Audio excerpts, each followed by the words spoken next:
할렐루야. 오늘 주님의 날입니다. 우리가 또 최선을 다해서 삶의 우선순위를 세워야 되는 것이죠. 여러분들 절대로 이 주님의 날 주일 성수를 쉽게 생각하지 말고 최선을 다해 또 성전에 올라 이제 우리가 코로나 사태에서도 이제 위드 코로나로 가면서 예배가 허용되었습니다. 이젠 인간적이고 세상적인 두려움에 사로잡히지 마시고 오직 우리가 방역수칙 잘 지키면서 하나님을 예배할 줄 아는 예배자들이 되기를 주님 간절히 축원합니다. 오늘 함께 은혜 받을 말씀은 출애굽기 21장 12에서 27절까지 말씀으로 정의로운 세상을 위한 법, 정의로운 세상을 위한 법이라는 제목으로 주의 말씀 증거합니다. 자, 여러분, 법은 왜 만들어졌는지 아십니까? 세상에 왜 법이 존재할까요? 이 법이라는 것은요, 죄 지은 사람을 처벌하기 위한 것이다. 죄 지은 자를 처벌하기 위해서 법을 만들었다. 많은 사람들이 이렇게 생각합니다. 법에 존재하는 이유가 바로 처벌하기 위해서 죄 지은 자를. 하지만 법이 존재하는 이유는 사람을 함부로 처벌하지 않기 위해서, 법이라는 것이 존재한다 라고 말합니다. 단 한 사람이라도 억울한 일을 당하면 안 되는 것이기 때문이지요. 하나님께서 주신 율법도 마찬가지입니다. 한 영혼을 천하보다 귀하게 여기시는 바로 하나님이신데, 자, 그래서 주님은 우리에게 땅끝까지로 증인이 되라고 하셨습니다. 한 영혼도 잃어버리지 않게 하기 위해서. 즉 복음을 알지 못해서 망함이 아니라 복음을 듣고 한 사람이라도 멸망하지 않기를 바라는 것이 하나님의 마음인 거고요. 그래서 바로 이 율법, 이 법이라는 것, 하나님의 말씀을 우리에게 주셨단 말입니다. 자, 그러므로 율법은 사람의 자유와 그리고 생명을 보장하는데 바로 초점을 맞추고 있다는 거예요. 고대 사회에서 현재와 같은, 지금과 같은 사회적 이 안전망을 기대하기는 어렵지요. 적어도 그러나 법에 의한 정의는 반드시 지켜져야 된다라는 것입니다. 자, 오늘 본문에 명시된 법은 범죄자에 대한 이 처벌을 다루고 있어요. 첫째, 12에서 17절은 사형에 해당되는 죄입니다. 그러니까 이런 죄는 짓지 말라는 것이죠. 사형에 해당되는 죄. 법에서 가장 중요한 가치를 두는 것은 바로 사람의 자유와 생명입니다. 생명, 그렇습니다. 이 귀한 하나님께서 주신 이 생명, 자, 이것이 가장 귀한 가치라는 거예요. 그렇기 때문에 다른 사람의 자유와 생명을 존중하지 않는 자는 그 생명 또한 역시 보호받지 못하는 거예요. 살인죄의 경우는 고의성 여부가 중요한데요. 자, 살인에 대한 것 또한 역시 고의적인 것인가 그렇지 아니한 건가 매우 중요하단 말입니다. 그런데 고의적인 살인의 경우에는 예외 없이 똑같이 처형에 처했다는 거예요. 12절, 14절, 그렇죠? 12절과 14절에 사람을 쳐 죽인 자는 반드시 죽일 것이나 라고 말씀하고 있죠.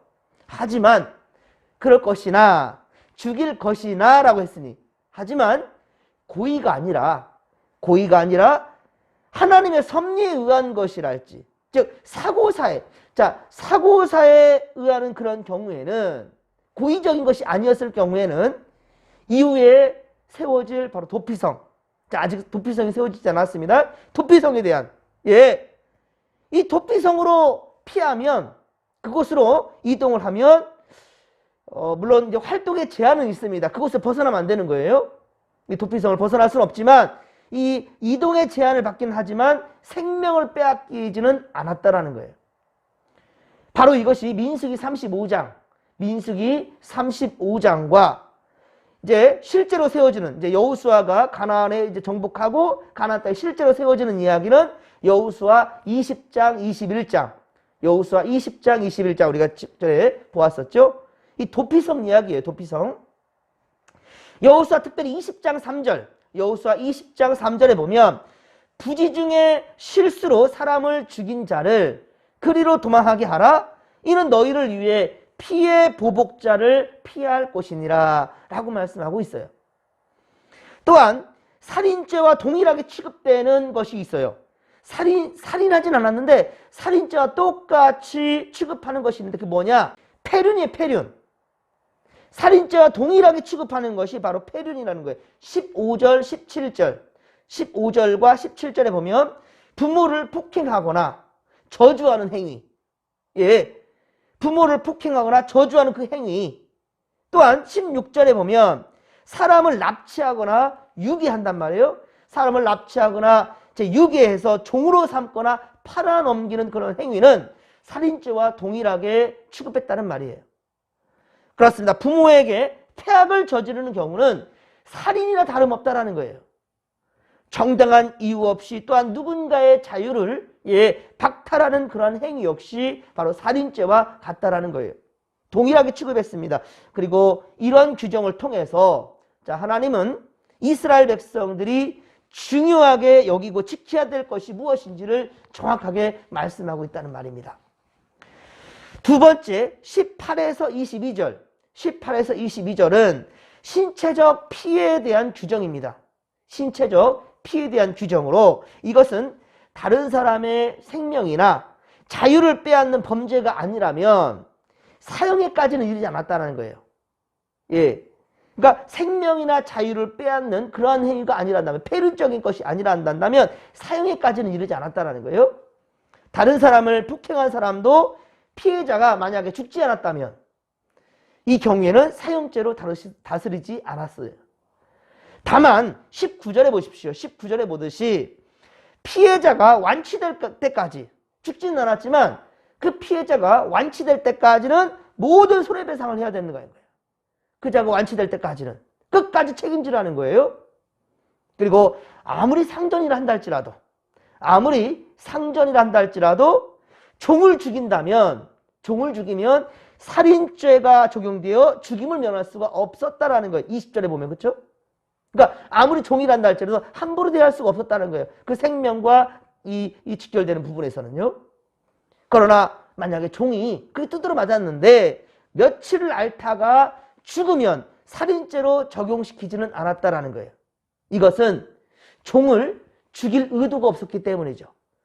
종을 죽일 의도가 아니라 분노한 어떤 상황 가운데에서 때렸지만은 2, 3일 동안 앓다가 죽었단 말이에요. 그렇다면 죽을 의도까지는 없었다라고 보았다라는 거죠. 물론 종이 상전에 뭐라고 그랬어요? 재산이랍니다. 자, 이런 표현은 지금에는 이해하기가 어렵죠. 사람을 어떻게 재산 취급하고 물건 취급할 수 있겠습니까? 그래서 종이 상전의 재산이라는 그런 표현은 지금 시대에는 이해하기는 어려운 그런 부분이죠. 자, 어쨌든 그리고 22절에 다투다가 싸우다가 만일 이 임신한 여인을 쳐서 낙태하는 경우가 있단 말입니다. 이런 경우에도 살인죄로 적용시키지는 않았습니다. 이 역시 고의성이 없다고 보았기 때문인데요. 대신 재판장의 판결이 중요했습니다. 재판장의 판결에 따라서 그 남편이 청구한 그 금액을 바로 벌금으로 지불토록 했다라는 거예요. 하나님은 이러한 율법 규정을 통해서 무분별한 피해 복수나 죄인에 대한 과도한 폭력적 그러한 처벌을 금하셨다라는 것입니다. 자, 세 번째 규정은 23에서 27절입니다. 23에서 27절로 정의로운 처벌에 대해서 말씀하고 있습니다. 자, 율법이 가르치는 형사적 처벌법은 눈에는 눈, 이에는 이라는 말로 표현되는 동해보복법이라고 바로 내가 당한 대로 갚아준다라는 거예요. 많은 사람이 이것을 그런데 손해를 입었다면 반드시 그만큼의 처벌을 동일하게 해야 된다. 똑같이 보복을 해야 된다. 눈에는 눈, 이에는 이다. 이렇게 이해하기 쉬운데요. 핵심은 그것이 아닙니다. 핵심은 그것이 아니에요. 죄에 합당한 처벌을 하되 지나친 처벌을 하지 못하도록 만든 규정이에요. 이 이상은 안 된다라는 거예요. 예를 들어 26, 27절에 보십시오. 26, 27절에 보면 종의 눈이나 이를 상하게 했다고 해서 주인의 눈이나 이를 상하게 하는 처벌을 내리지는 않았다라는 거예요. 그럼 이거 불공평하네요. 아니, 종은 언제 그랬잖아요. 그 생명을 해하게 된다는 다음에 주인 또한 역시 형벌을 면치 못한다고 하였는데, 이제 살인이 아니라 주인이 그 종의 이를 상하겠단 말이에요. 이를. 예. 눈을 상하겠단 말입니다. 눈이나 이를 상했을 때 주인이 종을, 그렇다면 종 또한 역시 주인을 똑같이 해야 되는 거 아니냐. 그것이 바로 동해보복법 아니냐라고 말할 수 있겠지만, 이런 경우에는요, 어떻게 했느냐. 종을 놓아주었다라는 거예요. 종을 자유롭게 해줬다라는 거예요. 종의 입장에서 보더라도 여러분들, 자유를 얻는 것이 훨씬 나은 것 아니겠습니까? 아니, 주인한테 눈 하나를 잃었어요. 그래서 나도 주인의 눈을 하나 없애야 되겠다 라고 하는 것보다 주인한테 자유함을 얻는 것이 오히려 낫지 않겠습니까? 그 죄의 경중에 따라 그에 합당한 처벌을 내려야 하고, 그 처벌은 피해자의, 자, 중요한 것은 뭐냐면 피해자의 이익을 보장하는 방향으로 갔다는 거예요. 피해자의 보상을 바로 피해자의 이익을 보장하는 그런 방향으로 내려갔다는 것이죠. 여러분 손양원 목사님 아시죠? 손양원 목사님, 사랑의 원자탄이라고 아주 유명한 그런 책의 또한 주인공이기도 하시죠. 1938년 평양신학교를 졸업하시고 여수에 있는 애양원교회에 담임으로 재직하게 됩니다. 그러면서 나병 환자들을 그렇게 돌보았습니다. 그런데 1948년 여수 순천 이 사건이 일어나게 되는데, 이때 두 아들 동인이 동신이가 공산당 당원이었던 청년에게 무참히 죽게 됩니다. 그 안재선이라는 사람에게 동인이 동신이가 죽임을 당하게 돼요. 하지만 손양원 목사님이 어떻게 했습니까? 내 자식을 죽였으니까 안재선 그 양반도, 그 사람도 죽여야 되겠죠. 동해보호법이 바로 그것이거든요. 성경의 율법에 되어 있기 때문에 죽여야 되죠. 하지만 어떻게 했습니까? 그를 죽이지 않고 그것뿐만 아니라 자신의 아들로 양자 삼았다라는 거예요. 이럴 수 있겠습니까? 성경대로 해야죠. 그럼 이것이 바로 손양원 목사님이 위법한 것일까요? 불법을 행한 거네요? 동일하게 성경대로 해야 되는데 왜 죽이지 않았냔 말이에요. 오늘 보면 23, 25절을 적용한다면 눈에는 눈, 이에는 이라고 그렇게 했으니 당연히 자신의 아들들을 죽인 살인자를 마땅히 죽이하는 것이 맞겠지만 손양원 목사님이 그렇게 하지 않았다는 거예요. 오히려 사랑의 가치를 깨닫게 된다는 것이죠. 사랑의 가치, 이 가치를 깨닫게 되는 거예요.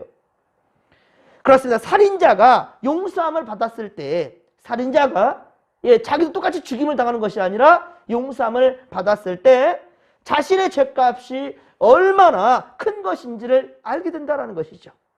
그리고 사랑과 용서의 가치와 그리고 감사함으로 더욱 새롭게 변화된 인생을 살아가게 될 것이죠.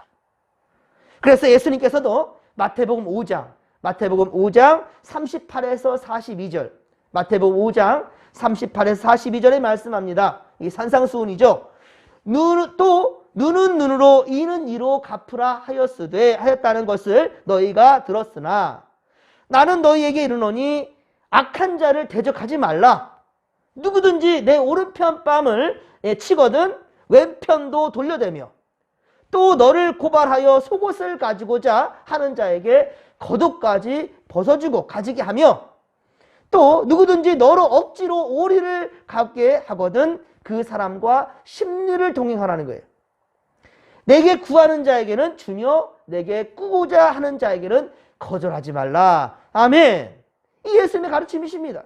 그러면 구약에 말씀하신 하나님과 그 말씀이 육신이 되어 이 땅에 오신 예수 그리스도가 다른 분이십니까? 아니십니다. 일체십니다. 하나님과 예수 그리스도. 예수 그리스도는 바로 하나님이 성육신하신 분이셔요. 그러면 왜 이랬다 저랬다 합니까? 즉 다시 말하면 오늘 23에서 27절까지 주신 이 말씀은, 이 핵심은 그 가치를 알으라는 거예요. 그러니까 용서받은 자가 그 감사함이 얼마나 크겠습니까? 그러니까 여러분, 세상에서 사랑보다 더 큰 법은 없습니다. 할렐루야.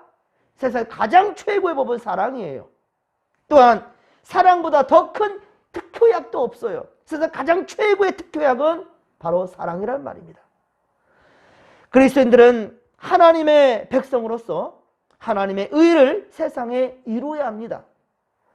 만약 우리가 각자 자신의 위치에서 하나님의 의를 세우기 위해서 사랑의 노력을 한다면, 최고의 법, 사랑을 실천한다면 하나님은 우리를 통해 세상을 변화시킬 것입니다. 여러분들, 사랑은 여러분들 엄청난 힘을 가지고 있어요. 이루지 못할 것이 없습니다. 원수까지 사랑할 수 있는 그러한 예수의 마음과 그 정신을 또 이 한 주간 우리가 실천할 수 있기를 바랍니다. 예, 주님께서 우리와 함께 하실 것이고 주님의 그 마음을 우리에게도 주셔서 우리가 오늘 그리고 이 주일을 우리 맞이한 오늘부터 또 이 한 주간 살아가면서 우리 세상의 곳곳에 흩어져서 예수의, 작은 예수의 그 모습으로 사랑을 실천하는 자들 되기를 주님의 간절히 축원합니다. 축원합니다. 자, 주여 삼창 부르며 기도하며 나갑니다. 주여, 주여, 주여. 살아계신 하나님 아버지, 고맙고 감사를 드립니다.